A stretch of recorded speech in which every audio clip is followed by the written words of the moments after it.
Hello friends, today we are going to discuss on the topic that is the banking of road. It is very important. Suppose what is my banking of road? Before we start banking of road, we know that the two things, that is what is my banking of road and what is my angle of banking and what is my angle of banking. Suppose मी तुम्हाला एक example देतो, त्या example आपल्याला banking of road समजेल. हां, आपण जेव्हा पण रोडनं जात असतो ते आपल्याला एक जेव्हा कॉर्नर येतो, त्या कॉर्नरला आपण असं पाहतो ती एक बाजू ही उंच राहते आणि दुसरी बाजू ही तिच्या तुलनेमध्ये कमी असते, बरोबर आहे. या टाईपचं सपोज हा माझा रोड, आपण ह्या रोडनं चाललो आणि हा सपोज एक कॉर्नर आहे आपला, त्या कॉर्नरला काय होईल, आउटर एज जी राहील ही आउटर एज ही अपवर्ड राहील आणि इनर एज ही डाऊनवर्ड राहील. आणि ही कशाने होईल, काहीतरी यामध्ये अँगल बनेल विथ द रोड सरफेस. याला आपण म्हणतो बँकिंग ऑफ द रोड. याला काय म्हणतो आपण, banking of the road. So याची डेफिनेशन कशी होईल, जर डेफिनेशन केली, डेफिनेशन होते the process of rising outer edge of the road over its inner edge through a certain angle is known as the banking of road. And what is my angle of banking? आता बा angle of banking काय होईल, मग angle of banking काय होईल, आता मला सांगा, ह्या रोड सरफेस जर प्लेन रोड सरफेस जर राहिला तर त्याच्यासोबत तो अँगल बनेल, म्हणजे the angle made by the surface of the road, the angle made, sorry blur येत आहे. अँगल मेड त्याच्यासोबत म्हटलं मी surface of road, surface of the road with horizontal surface of कशाचा road is known as angle of banking. आणि angle of banking आपल्याला याच्यावरून समजू शकते अँगल ऑफ बँकिंग काय आहे. आता आपण एक्सप्रेशन जे डिराईव्ह करायचं आहे यासाठी मी एक कॉर्नर कन्सिडर करतो. Suppose this is a corner, म्हणजे आउटर एज या साईडनं राहील आपली आणि इनर एज थोडी त्यापेक्षा कमी राहील. हा माझा प्लेन सरफेस, बरोबर आहे. याच्यासोबत काय बनणार म्हटलं, अँगल इज थिटा. आता मला सांगा, सपोज जर हा प्लेन रोड राहिला, त्यावर काय राहील आपली व्हेकल, ही माझी सपोज मी व्हेकल करतो, कन्सिडर करा ही माझी व्हेकल आहे याची आणि ही याचे टायर आहे. त्याच्यावर काय राहील, जमिनीवर का बरं राहील, कारण काय ॲट होणार आहे त्याच्यावर ॲट होतो मला सर MG, बरोबर. आता मला सांगा, कॉर्नर आहे आपला, या कॉर्नरवर जर माझी व्हेकल आली तर ती पण अशी तिरपीच येईल, म्हणजे या रोडच्या बरोबर सपोज ती येते अशी, समजून राहिलं. हे काय राहील याचे टायर. आता मला सांगा, ती जमिनीवर आहे, म्हणजे त्याच्यावर कोणचा फोर्स ॲट होऊन राहिला, that is a gravitation MG, बरोबर आहे.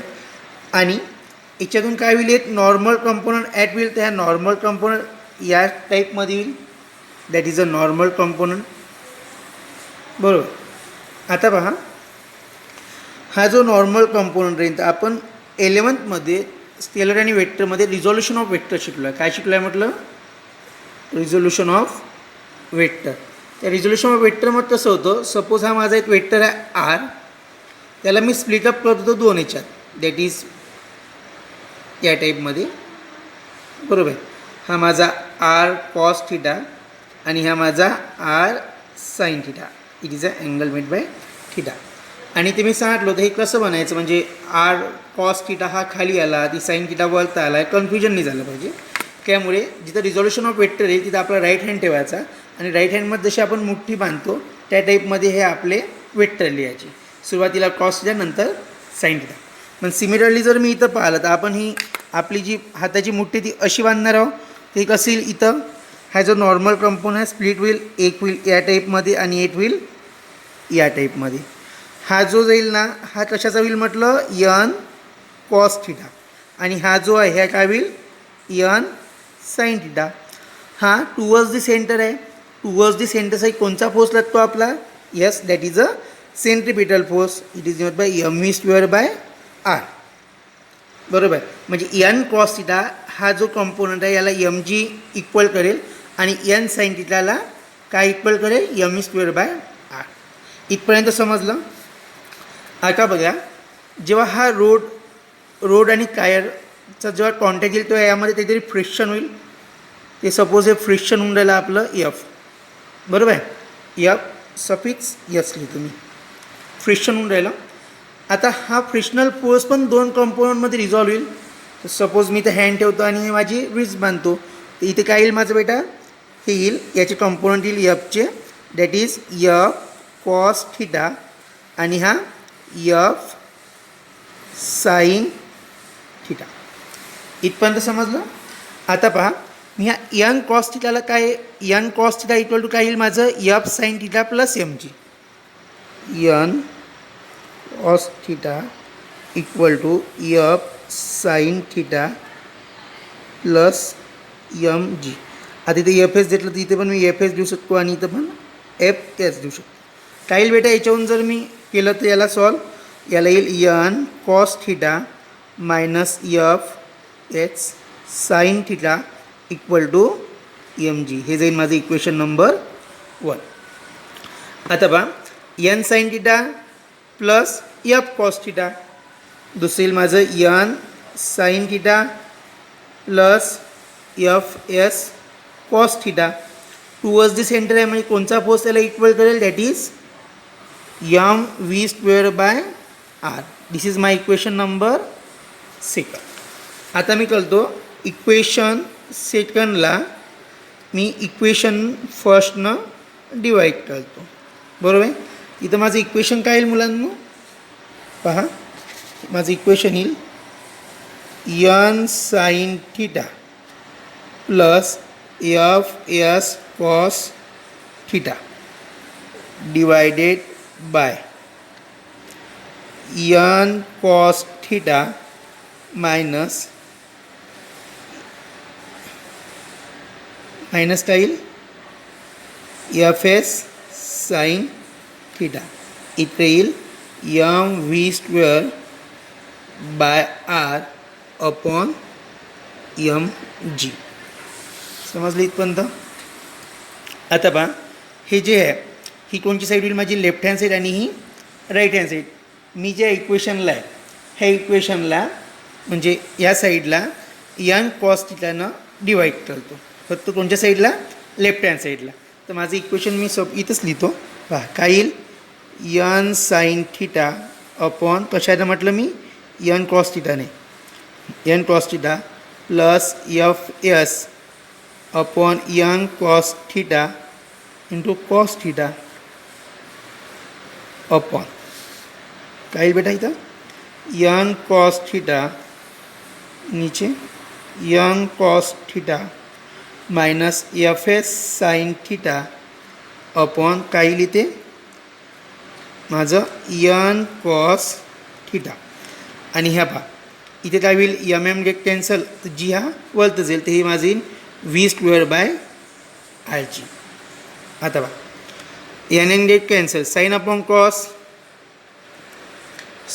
कॉस टॅन थिटा प्लस काय असते? F S upon S that is mu yes. काय होईल? कॉस अपॉन कॉस 1, 0 नाही रे. Cos upon cos that is 1 minus F S upon N that is mu S. Sine upon cos tan theta equal to V square by R G. So याच्यावरून जर मला काढायचं असेल तर माझं व्ही काय येईल बेटा? व्ही असेल आर जी. बरोबर. नंतर सपोज मी आधी असंच लिहितो, याला व्ही स्क्वेअरच म्हणू आपण. V square equal to R G tan theta plus mu S upon 1 minus mu S tan theta that is V square. याला इक्वेशन नंबर मी ए म्हणतो. काय म्हणतो? ए. हा व्ही स्क्वेअर आहे, दॅट इज मॅक्झिमम स्पीड. जर मला फक्त व्ही पाहिजे असेल तर मी व्ही कसं काय लिहू शकतो बेटा? माझं काय येईल व्ही इक्वल टू ब्लर होते काय येईल ते जे इक्वेशन आहे ते पूर्णच्या पूर्ण येईल आर जी इन ब्रॅकेट काय होतं आपलं that is tan theta plus mu S याला मी mu S plus tan theta लिहू शकतो सो माझं येईल मी डायरेक्ट लिहितो समजा tan theta plus mu S upon काय होतं अजून 1 minus mu S tan theta 1 minus mu S tan theta बरोबर आहे इथपर्यंत समजलं that is V equal to under root R G tan theta plus mu S upon 1 minus mu S tan theta हे जे equation आहे zero आला 0 into tan theta 0 then जे आपले इक्वेशन येईल पहा इथं झिरो नाही तर माझं इक्वेशन काय येईल इथे माझं इक्वेशन ही V equal to under root R G blur होत आहे ब्लरच होत आहे अजून पण आर जी टॅन थिटा बरोबर आहे आता पहा आता मला जर अँगल ऑफ बँकिंग काढायचं असेल याच्याहून थिटाहून ते काय होईल माझं V square equal to R G tan theta so theta किंवा टॅन थिटा इक्वल टू काय होईल बेटा V square by R G so theta equal to tan inverse V square by R G हा जो फॉर्म्युला आहे हा formula कशाचा राहील अँगल ऑफ कशाचा बँकिंग अशा प्रकारे आपलं बँक अँगल ऑफ बँकिंगचा हा फॉर्म्युला आहे या फॉर्म्युलामध्ये सपोज मॅक्झिमम स्पीडची व्हॅल्यू सर्व ठेवून आपण अँगल ऑफ बँकिंग काढू शकतो थँक्यू